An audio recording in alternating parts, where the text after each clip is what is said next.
Donc, bonsoir à tous. Je vais vous présenter Nafix ce soir, qui est un side project que j'ai depuis de longues dates.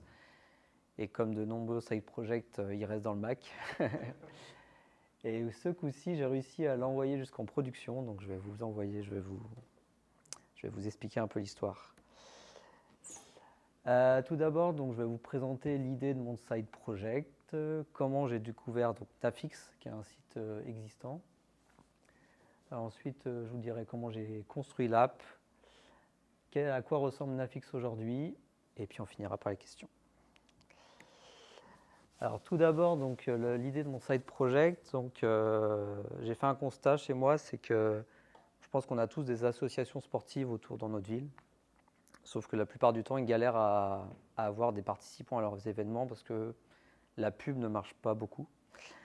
Contrairement à, par exemple, des semi-marathons ou des marathons, souvent ils sont pris d'assaut, c'est des courses qui sont nationales, et elles sont pris d'assaut et elles sont remplies rapidement, versus du coup les petites randos du coin avec leurs flyers qu'on peut retrouver dans les magasins ou un peu là où ils peuvent mettre leurs flyers. Donc le constat c'était que la pub était un peu cassée pour les associations sportives locales, versus, par exemple, ce site-là, Finishers, là on va retrouver tous les événements nationaux, avec principalement du running et tous les triathlons, tous les trucs, tous les sports populaires. Alors que dans les assos sportives, on peut aussi retrouver des randos, enfin des marches. Et comme je vous disais, donc la pub, ça se représente, voilà, c'est des panneaux qu'on va retrouver au bord de la route, c'est des posts Facebook qui vont être mis à un moment, mais qui vont être perdus après. Et du coup, dans ma tête, je me suis dit, mais en fait, il y a peut-être un truc à faire, à centraliser les infos des événements et de savoir, dans ma ville, autour de la ville, est-ce qu'il y a des randos dispo, quoi, et quand.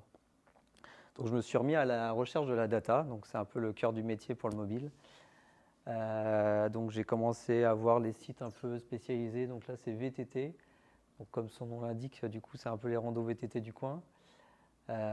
Sauf que ils n'avaient pas de data publique. Après, il y avait des sites vraiment spécialisés sur la marche, c'est pareil.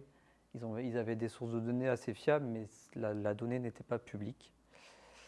Et puis après, bon là c'est pour l'exemple, mais je tombais sur des sites où les events ils étaient vraiment cassés, où c'était pas mis à jour, donc la donnée n'était pas fiable.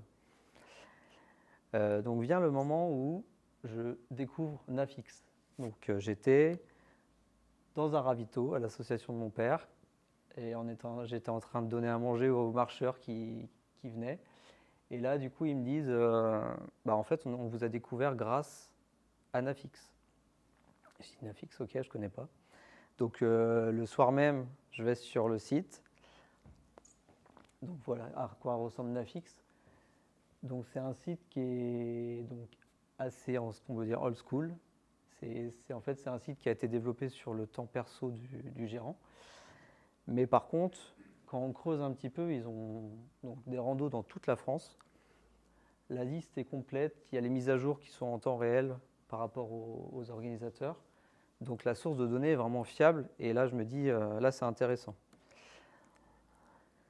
Je continue à regarder et là ce qui a tout changé, c'est qu'il y avait un flux RSS en public directement accessible sur le site. Je dis là c'est un peu le jackpot pour moi.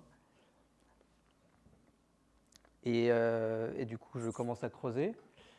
Donc voilà à quoi ressemblent les flux RSS. Donc il y avait en fait un flux RSS pour les randos, un flux RSS pour tout ce qui était cyclo, VTT. Et après c'était décomposé en régions. Je regarde un peu la data et en fait je vois qu'il y a des données pour toute l'année en cours. Donc c'est une mine d'or quoi, j'ai trouvé. Le flux RSS fonctionne. Maintenant, je me dis, il faut que je fasse un POC pour voir si je peux en tirer quelque chose. Donc voilà à quoi ressemble le flux. Donc j'ai pas beaucoup de données, c'est ça qui est un peu limitant pour moi. Mais je commence à utiliser donc la lib qui s'appelle FedKit, donc qui permet du coup de venir parser le flux RSS et de me créer ma liste d'événements sur l'application. Et je me dis, en fait, là, si j'ai juste une liste dans mon application, je ne vais rien pouvoir en faire.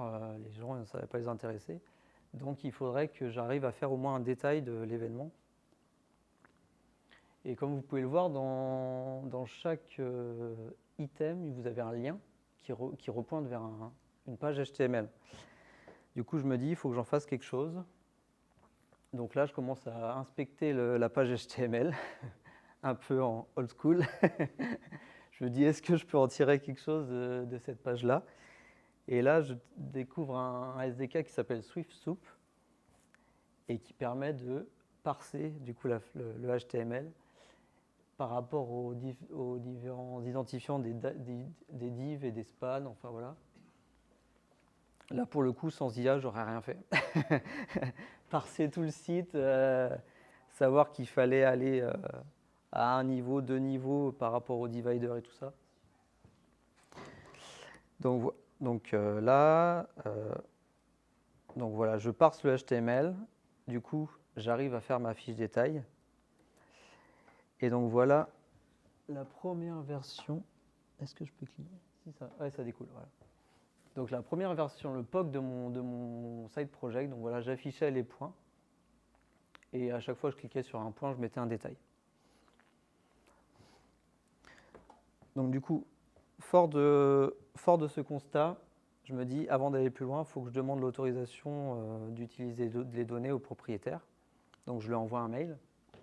Je lui en mets en pièce jointe mon application. Et genre 2-3 jours après, on s'appelle pour discuter de vive voix du projet. Il m'explique l'historique de Nafix, je lui explique l'historique de mon side project. Et là, il me dit, bah, ça tombe bien, parce que j'avais une application sur Android qui avait été développée en 2015, sauf que la personne qui gérait ça sur son temps libre, il est décédé entre-temps. On l'a vu arriver. Et du coup, depuis 2015, il a été retiré du Play Store parce qu'elle n'est plus maintenue en fait. Voilà. Donc là, il était en train de chercher des prestataires pour refaire une application Nafix, sauf que il aurait dû payer énormément d'argent. Je dis, moi, franchement, si tu me donnes ta mine d'or de données, moi, je te fais ton application sans problème. Du coup, on a un deal. J'utilise son nom Nafix pour les stores. Et par contre, moi, je peux m'amuser avec ces données, quoi.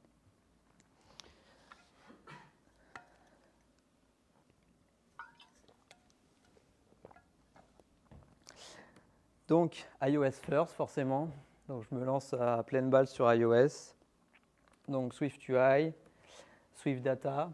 En fait, dans ma tête, ce que je voulais, c'était vraiment tout télécharger les flux RSS de toutes les régions d'un coup, tout stocker dans SwiftData. Comme ça, après, l'application était vraiment offline, quoi. Et je ferai les appels réseau seulement sur le détail, en fait. Premier commit sur mon repo, 19 novembre. Et du coup, le 3 décembre, l'application était en prod. Donc, franchement, en fait, j'avais fait le gros du boulot avec mon POC, en fait, avec toutes les SDK de parsing et tout ça.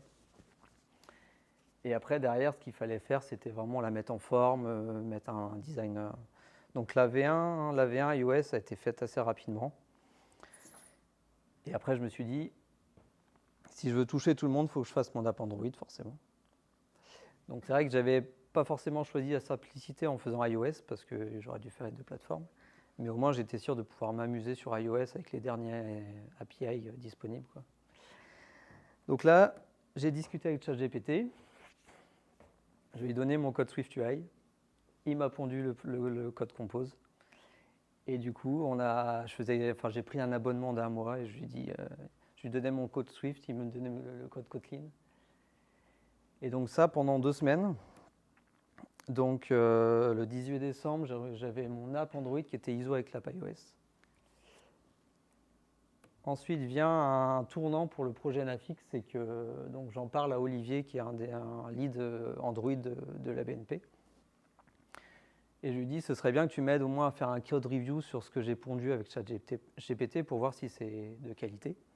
Et du coup, il était agréablement surpris qu'à partir du moment où on structure un fichier quand même on structure bien le données SwiftUI, il arrive vraiment à bien structurer le fichier Kotlin. Et du coup, il est agréablement surpris par rapport à ce que j'avais fait. Et vient le code review, donc je lui donne mon accès GitHub, il fait le code review, il commence à tirer sa branche de rework. Et en fait, il se prend en jeu, il me dit, bah, en fait, je vais aller plus loin que le code review, si tu veux, je peux t'aider à faire l'app Android, quoi. Et du coup, bah, je lui laisse les clés de l'app Android. Et là, ça a avancé d'un coup vachement plus rapidement, quoi. Du coup, on envoie l'app Android à Fred, donc, qui est le gérant de chez Nafix. Il fait sa review, il est super content. Et donc, le 10 janvier, l'app Android était sur le Play Store. Donc voilà, ça s'est enchaîné quand même assez rapidement. Vient ensuite une réunion avec donc Fred, le gérant. Je lui dis, bon, on a la liste d'événements, on a le détail. Vers où tu veux aller, qu'est-ce que tu veux rajouter comme fonctionnalité? Il me parle donc dans les détails d'événements, en fait, il y a des traces GPS qui sont associées aux événements. Donc on peut voir les traces des organisateurs. Il dit ce serait cool si on pourrait ajouter ça dans l'application. Voilà. Et là, donc la trace, ça emmène vers ça. Et moi, je lui ai dit, à l'état actuel, je viens parser ton HTML. Comment je vais réussir à... Encore, je peux t'afficher la liste des traces associées à un événement, mais je ne pourrais jamais te faire ça, quoi. Et du coup, vient un tournant un peu dans l'application, c'est je lui dis, bah, si tu veux aller plus loin, il faut qu'on fasse des API propres, des trucs qu'on connaît, du JSON, des trucs... Et il me dit, bah ok, il m'a ouvert un dossier sur son serveur et je me suis mis à faire des endpoints en PHP.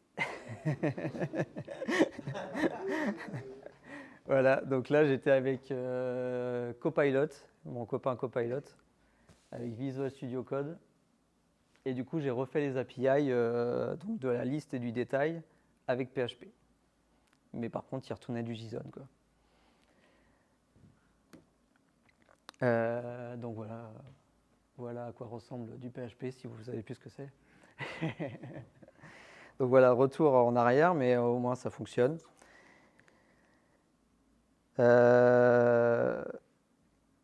Donc ouais, donc j'ai refait les API.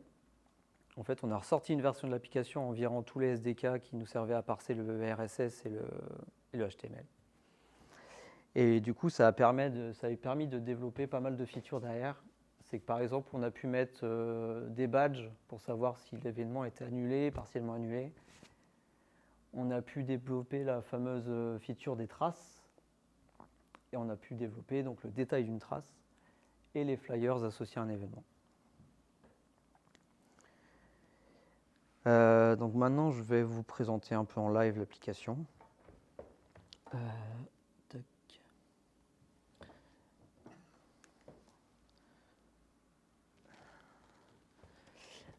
Alors.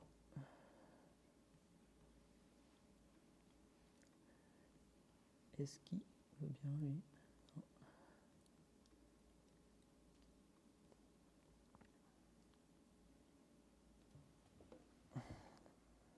Problème technique.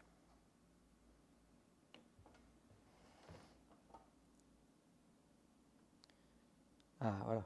Tac. Vous voyez bien. Ah, on ne voit rien du tout.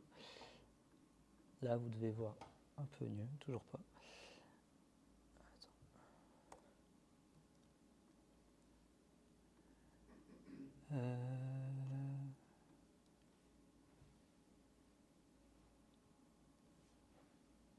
Pourquoi vous ne voyez pas cette fenêtre?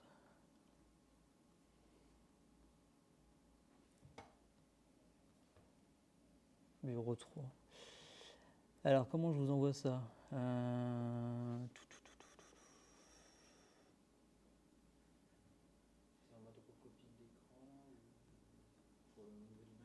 Vas-y, je viens un coup de main, je sais pas. Où est-ce que je l'ai fait tout à l'heure? Hop, recopie. Je te propose de recopier ton écran. Ouais, carrément. Comme ça, tu peux mettre. Ouais, super, on voit. Ok, nickel. Alors du coup, voilà à quoi ressemble donc l'application de Nafix. Noir sur noir, on voit pas grand-chose, mais... Voilà. Alors, vous pouvez donc retrouver la liste des événements. En haut à droite, vous pouvez filtrer l'événement. Donc, si vous avez des préférences pour les activités, vous pouvez filtrer les événements autour de chez vous, donc avec la petite preview de la carte. Vous pouvez filtrer par ville, avec la recherche, par département, donc c'est pareil, toute la France. Donc ça, c'est le filtre. Et après, vous pouvez donc visualiser aussi sur une carte, avec un petit map kit qui permet avec du clustering. Donc c'est pareil, si vous changez, ça se met en live, hop là, voilà. Si vous cliquez sur un événement depuis la carte, vous avez une petite preview du détail comme ça. Et là, ensuite, vous avez le détail complet. Donc vous avez les pubs sympathiques.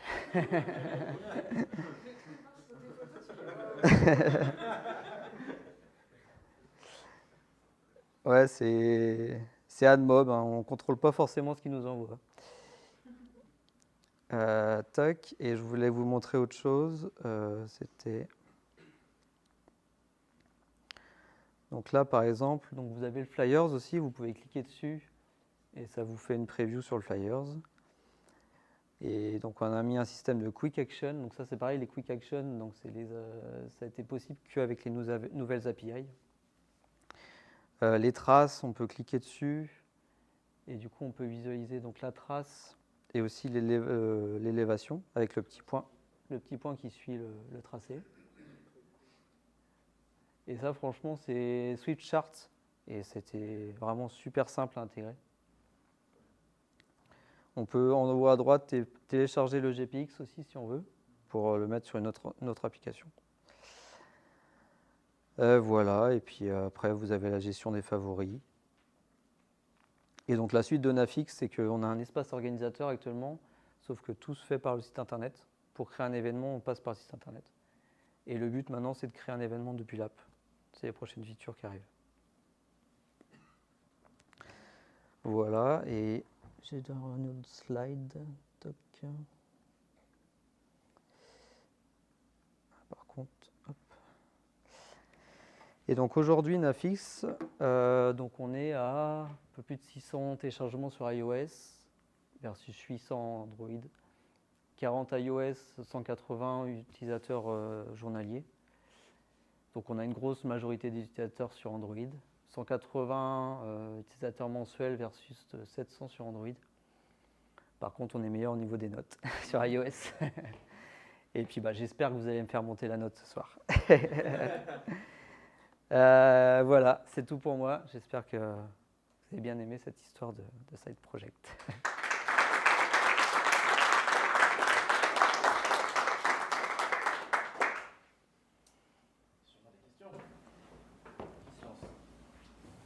Oui. Comment ça se passe du coup maintenant? Vous avez une espèce de gestion de projet en commun pour que iOS et Android aient les mêmes features en même temps? Comment vous gérez en fait vous disiez qu'il y avait un gérant au niveau du site, ouais. C'est une entreprise? En fait, Fred, le gérant, il fait vraiment ça sur son temps libre, parce qu'il a un boulot à côté. Donc souvent, c'est des calls qu'on se fait à 21h30, 22h le soir avec lui, quand il y a besoin. Mais autrement, c'est du Slack avec Olivier qui m'aide à faire la partie Android. Et en fait, on récupère le besoin, et puis après, on se dispatche les tâches en disant moi j'ai fait comme ça, est-ce que ça te va pour Android? Et il me dit il faudrait faire pas mal de communication entre les deux plateformes.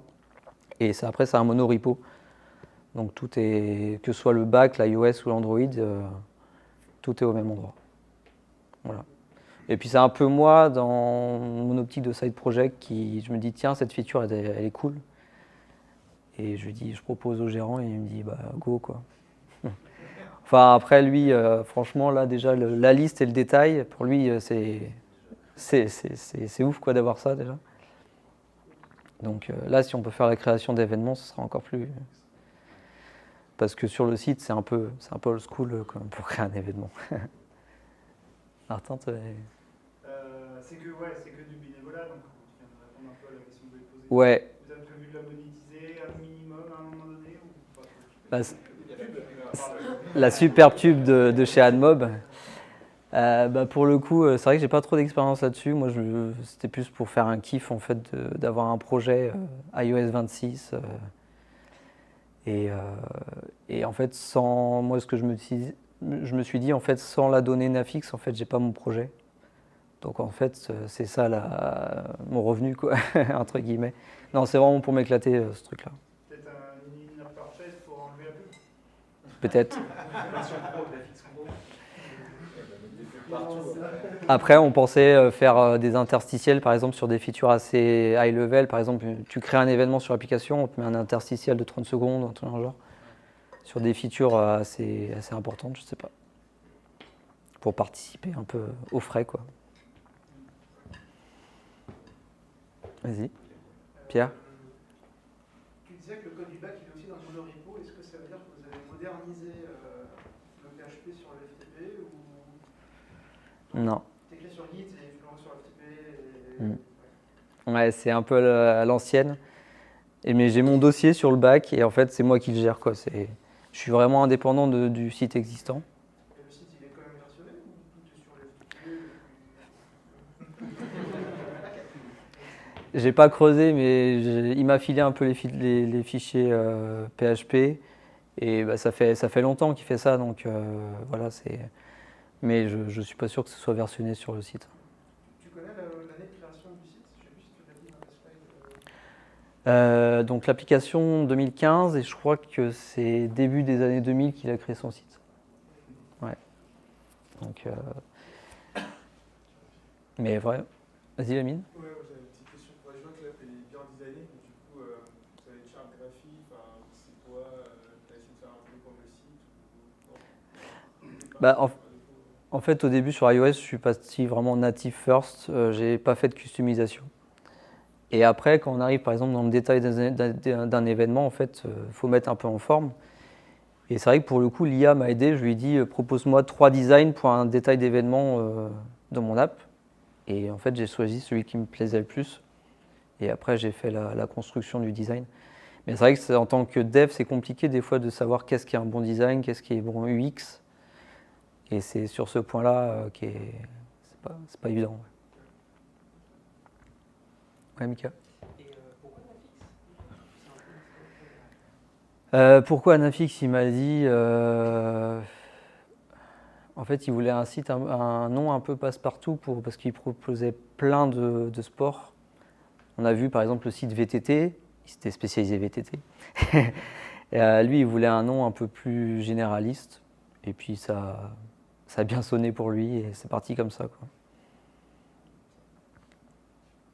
Une question plus technique, tu as expliqué que tu avais demandé à l'IA pour un peu la transposition vers Kotlin au départ. Ouais. Ça marchait bien, tu l'as dit, sur l'aspect SwiftUI vers Jetpack Compose, je pense. Ouais.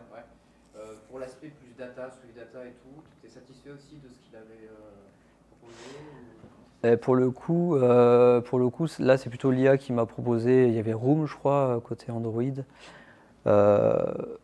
Mais c'est plus compliqué de transposer Swift Data versus Android, je pense.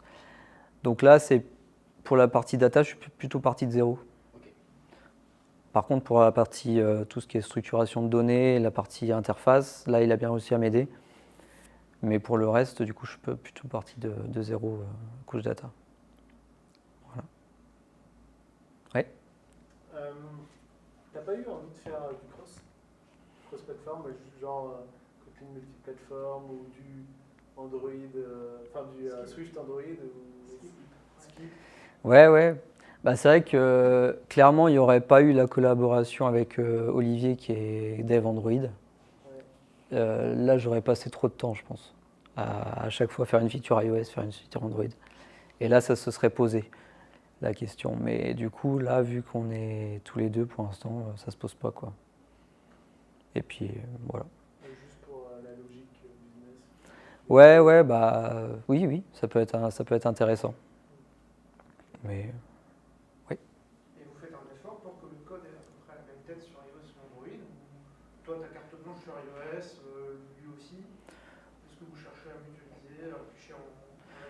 Bah là, vu que c'est parti un peu d'un side project, tu vas un peu vite, tu fais au plus vite. L'avantage, c'est que là, le back, vu qu'on contrôle le back, c'est vraiment mobile first en fait. Je fais énormément de logique dans le back. Typiquement, pour le détail de l'événement, ça vient presque tout me structurer l'écran. Donc en fait, la mutualisation se fait au niveau du back. Voilà. Enfin, quand on peut, quoi. Oui. Vous cadencez comment quand vous devez développer une nouvelle feature? Vous avez un planning Quand on a le temps. Okay. Donc clairement, ça se fait souvent le soir. Vous ne dites pas tous les lundis soirs, on fait un point Non. Okay. Non, franchement. Et puis souvent, ce qui se passe, c'est qu'il y en a un qui va développer la feature avant et dit bah tiens, j'ai fait ça. Et la feature d'après, c'est l'autre qui aura plus de temps et qui va me dire j'ai fait ça. Donc c'est vraiment cadencé à notre rythme de vie, quoi. Okay. Voilà. Ouais. Est-ce que tu as aussi utilisé ChatGPT? Je crois que tu disais que tu avais utilisé ça pour. Est-ce que tu l'as aussi utilisé pour tester ce que tu avais produit ou pas du tout? Pour chercher un peu de qualité de code ou juste pour vraiment voir ce qu'il proposait à peu près? Alors je t'avoue, pour les tests, la seule chose qui est testée dans l'application, c'est les migrations Swift Data. Parce que c'est des trucs assez sensibles. Mais après, le reste, il n'y a pas de test. C'est moi le testeur.